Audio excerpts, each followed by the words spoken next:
Bonjour, je voudrais vous parler aujourd'hui de l'investissement et vous l'expliquer par les flux.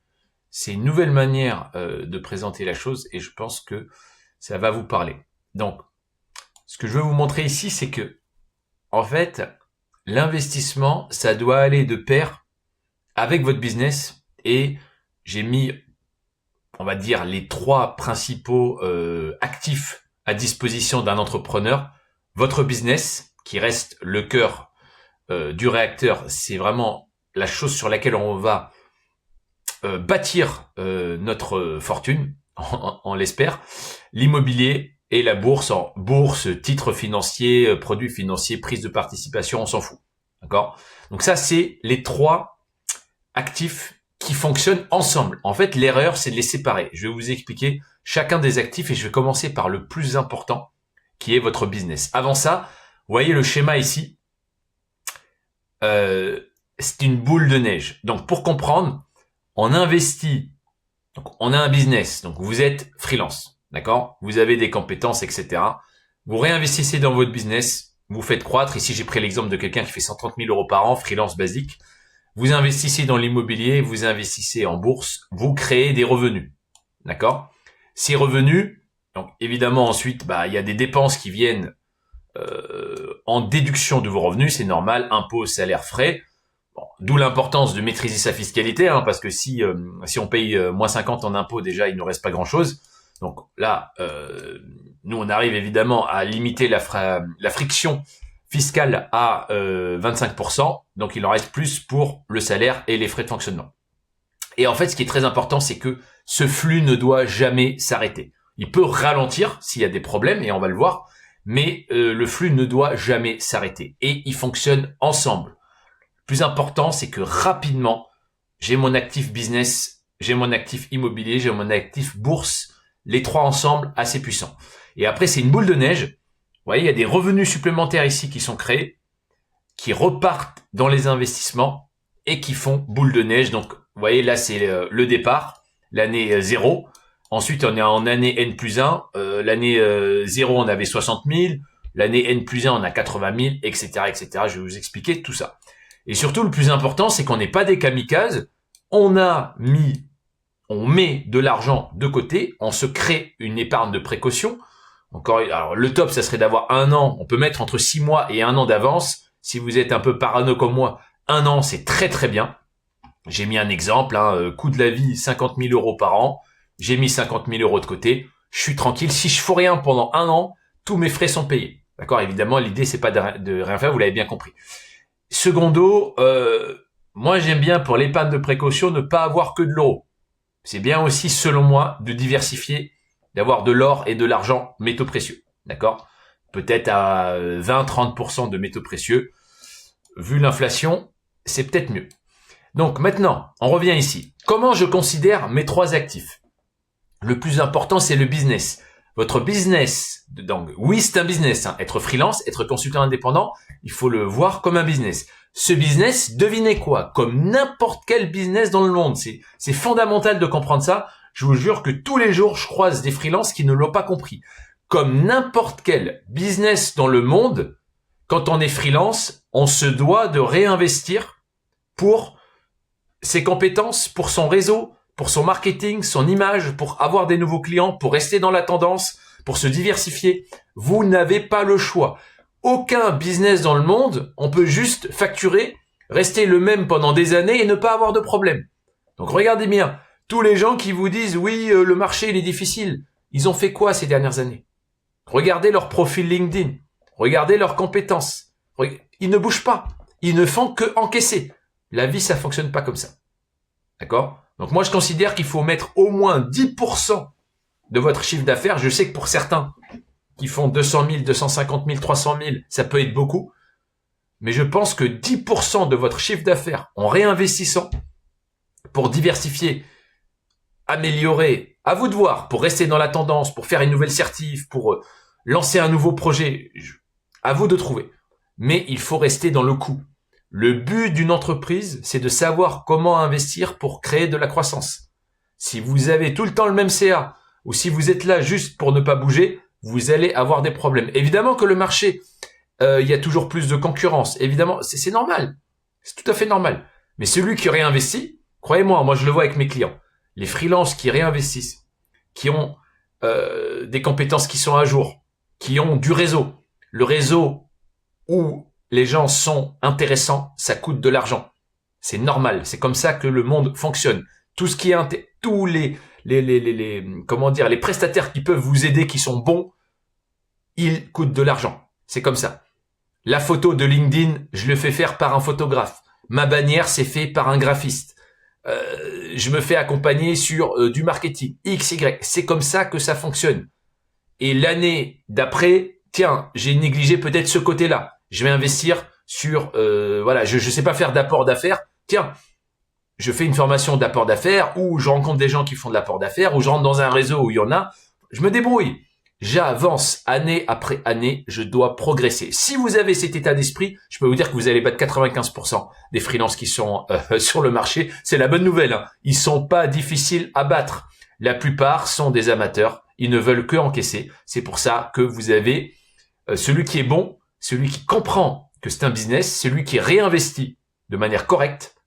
Il n'aura pas de problème, il va bosser. Et c'est ce que je vois, hein. Tous mes clients bossent. Il y a personne qui est en train de galérer. C'est parce qu'ils ont la bonne démarche. Ensuite, une fois que j'ai compris ça, je fais plus d'argent. Donc, l'avantage de mon business freelance, c'est que je gagne plus d'argent que nécessaire. C'est-à-dire que pour payer mes factures. Donc, évidemment que je dois investir. C'est une évidence. Sinon, je vais travailler toute ma vie. Si je veux changer quelque chose, on est dans le capitalisme. Si je n'ai pas de capital qui travaille pour moi, je vais travailler à la sueur de mon front toute ma vie. Et même à la retraite, j'aurai pas assez d'argent. Donc, c'est vous qui voyez. Soit vous allez sur ce système-là, bon, il a fait ses preuves, hein, vous voyez, est-ce que vous connaissez des retraités, anciens ouvriers qui vivent la belle vie? Moi, j'en connais pas. Donc, il vaut mieux se dire, bon, comment ça fonctionne? Eh ben, la deuxième option, je produis du capital et je sais l'investir.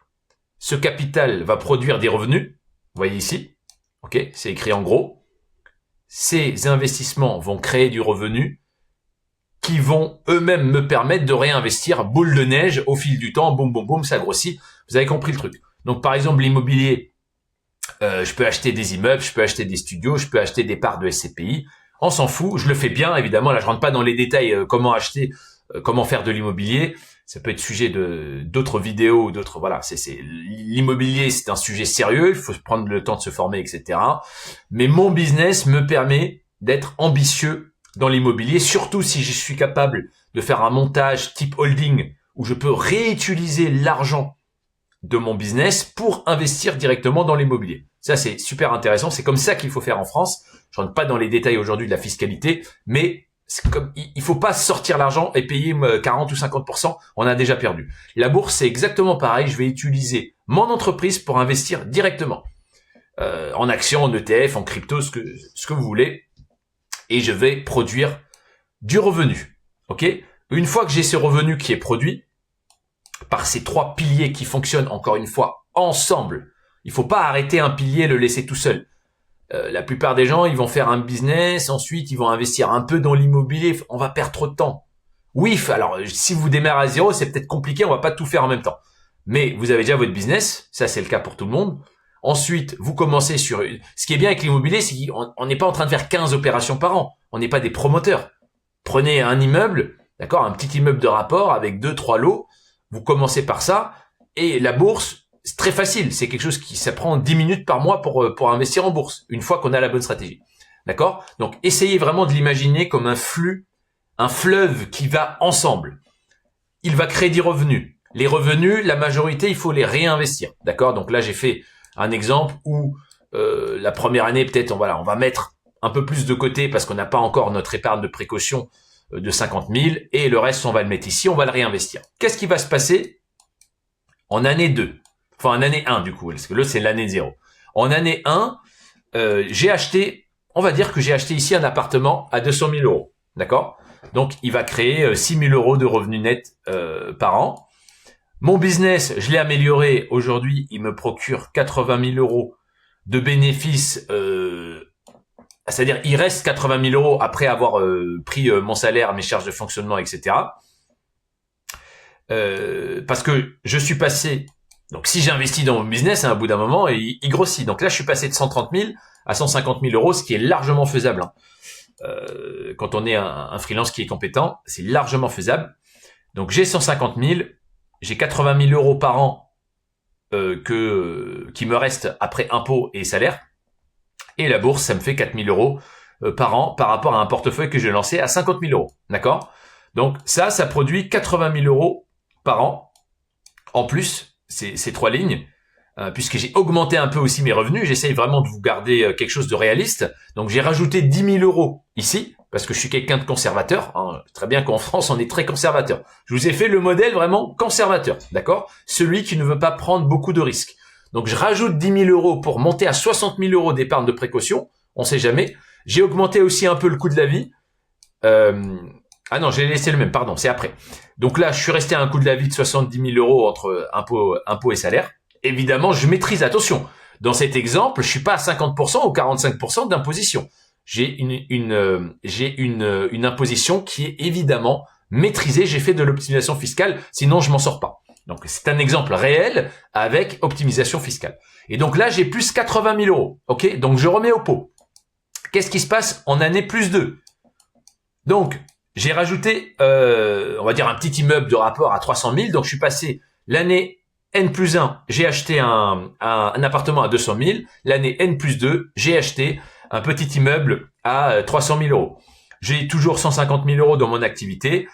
J'ai augmenté, avec l'argent que j'ai généré l'année d'avant, j'ai augmenté mon portefeuille en bourse de 50 000 à 80 000 euros. D'accord? Et j'ai toujours mon épargne de précaution à 60 000 euros. Très bien. Après, je pense qu'il n'y a pas besoin d'avoir plus. Hein. C'est une épargne de précaution, mais c'est largement suffisante. Par contre, j'ai rajouté 10 000 euros. Ici, on dépense parce que, à un moment, voilà, on veut aussi un peu profiter de la vie, c'est tout à fait normal. Donc, on rajoute 10 000 euros par an en dépenses, donc on est à 80 000. Ok? Les revenus nets disponibles ont augmenté. Cette fois, j'ai 90 000 euros par an de mes 3 sources d'actifs, ok, business, immobilier, bourse, que je peux réinjecter. Maintenant, je vous ai mis un scénario parce que ça arrive en N2,5. Donc là, j'ai pas de chance. Hein, moitié de l'année d'après, une crise arrive, d'accord? Une crise assez grave. Donc, on va regarder les répercussions parce que il faut simuler quelque chose de réaliste. Donc oui, bien sûr, dans l'immobilier, il y a des périodes de baisse, des périodes de crise. Dans la bourse, il y a des périodes de crise. Dans le business, on peut avoir des difficultés. C'est tout à fait normal. Encore une fois, celui qui s'étonne que ça lui arrive, il n'a pas préparé, il n'a pas une vraie stratégie. Donc regardez bien, qu'est-ce qui se passe? J'ai fait un scénario un peu catastrophe. Là, je me retrouve en fait avec 6 mois, donc au bout de 2 ans et demi, je me tape une mauvaise année. Ok. Donc mon patrimoine immobilier, il vaut plus que 350 000 théoriquement. Donc mes 2 biens avant, ils valaient 500 000. Le marché a craché, ça vaut plus que 350 000. Mon business, j'ai 6 mois d'intercontrat. Mon client m'a viré. Le temps de retrouver un contrat, le marché est devenu compliqué. Je galère malgré que j'ai mis en place les compétences, que j'ai du réseau. On va dire, j'ai la poisse, ça marche pas bien, je galère, j'ai perdu la moitié de mon chiffre d'affaires. Ok? Et en bourse, ça a pris une claque, moins 50%. J'avais un portefeuille de 80 000 euros. Maintenant, il vaut plus que 40 000. Donc déjà, ce que je veux vous dire, c'est que la baisse sur l'immobilier et sur la bourse, c'est théorique. Mon portefeuille a baissé, mais moi, j'ai pas vendu. Donc, je n'ai pas perdu 40 000 euros. Mon portefeuille, pour l'instant, à l'instant T, au début de cette crise, enfin au milieu de cette crise, il vaut moins 50%. Mais comme je suis malin, que j'ai de l'argent de côté et que j'ai un flux, je n'ai pas besoin de vendre. Donc pour l'instant, je n'ai rien perdu. Ok? C'est la même chose avec l'immobilier. Et il est évident que maintenant, vu que j'ai perdu 150 000 euros de valeur de patrimoine sur mon immobilier, c'est peut-être pas le moment de vendre. Mais comme je suis pas obligé, parce que j'ai une bonne stratégie, j'ai de l'argent, j'ai de la trésorerie, j'ai des flux, pourquoi vendre en plein milieu de la crise? Donc en fait, la baisse pour l'instant, pour moi, est plutôt théorique. Par contre, j'ai pris une claque sur mes 6 mois d'intercontrat, ça fait partie du jeu, on l'a tous vécu, c'est pas grave. Et même avec ça, alors déjà, j'ai fait quand même un exemple réaliste, hein. J'espère bien que si vous restez 6 mois à la maison, vous allez baisser un peu votre coût de la vie. Donc avant, j'avais 80 000 euros par an, là j'ai baissé à 60 000 euros. C'est normal, je suis un peu en galère, donc je veux quand même abaisser un tout petit peu mon coût de la vie. Et même avec ça, regardez, donc j'ai abaissé aussi le bénéfice restant. Donc là, c'est sûr qu'en travaillant qu'une moitié de l'année, bah, il me reste que 10 000 parce que principalement, tout l'argent, il est pris par les impôts et les salaires que je dois me verser pour vivre. J'ai perdu, alors là vraiment, je vous faisais un scénario catastrophe. J'ai aussi perdu pendant un temps un locataire et j'ai été obligé dans cette crise de baisser drastiquement mes loyers, ce qui arrive très rarement, mais allez, prenons. Donc je suis tombé avant avec mon immeuble et l'appartement, je gagnais 15 000 euros par an. Là, je ne gagne plus que 10 000. Ok. Et les revenus que je tirais de mon portefeuille boursier, ils ont baissé de 6 000 à 4 000. Je rappelle quand même que la plupart des entreprises, même pendant une crise, continuent à payer des dividendes. Des fois, ça baisse un peu. C'est très très rare que les entreprises coupent complètement leurs dividendes. Ils vont les baisser un peu dans le temps. Et ensuite, les bonnes entreprises gardent leurs dividendes. Ok. Et même avec ça, même avec ce scénario catastrophe, regardez qu'est-ce qui se passe. Je continue quand même à produire des chiffres en vert. J'ai encore 24 000 euros que je génère même après cette mauvaise année parce que j'ai pris les devants et que le flux continue. Maintenant, n'oubliez jamais une chose. Qui dit crise dit aussi opportunité.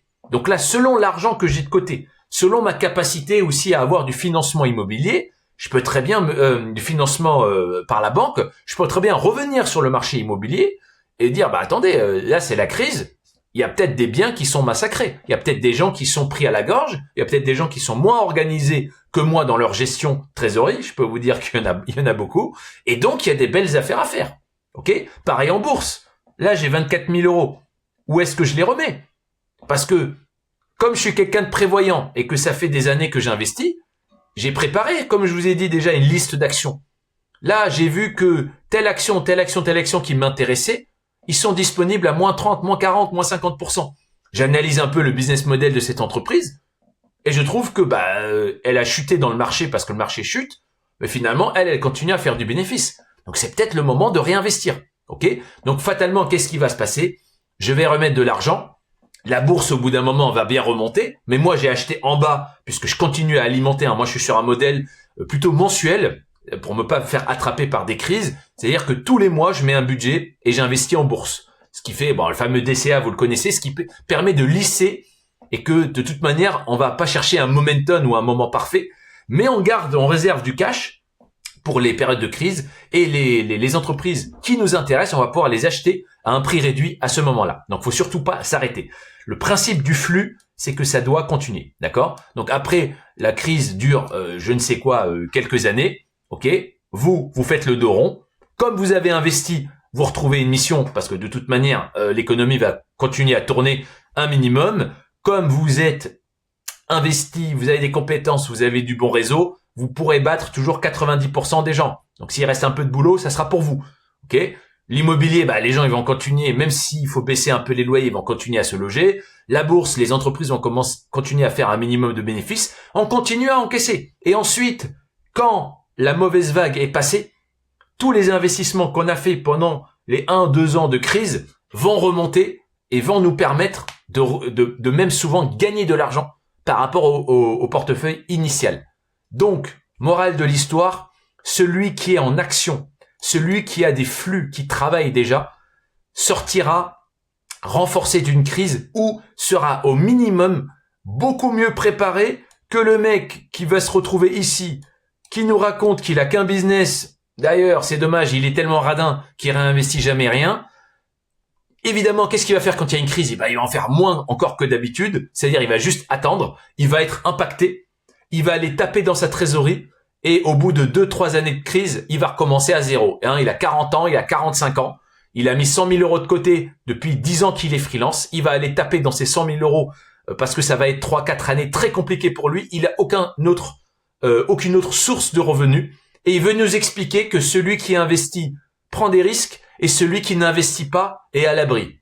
Je vous laisse juge. Je pense que j'ai démontré que le flux va toujours mieux vous protéger et que c'est la seule manière de faire travailler votre capital dans le temps plutôt que espérer que votre argent tout seul vous mette à l'abri.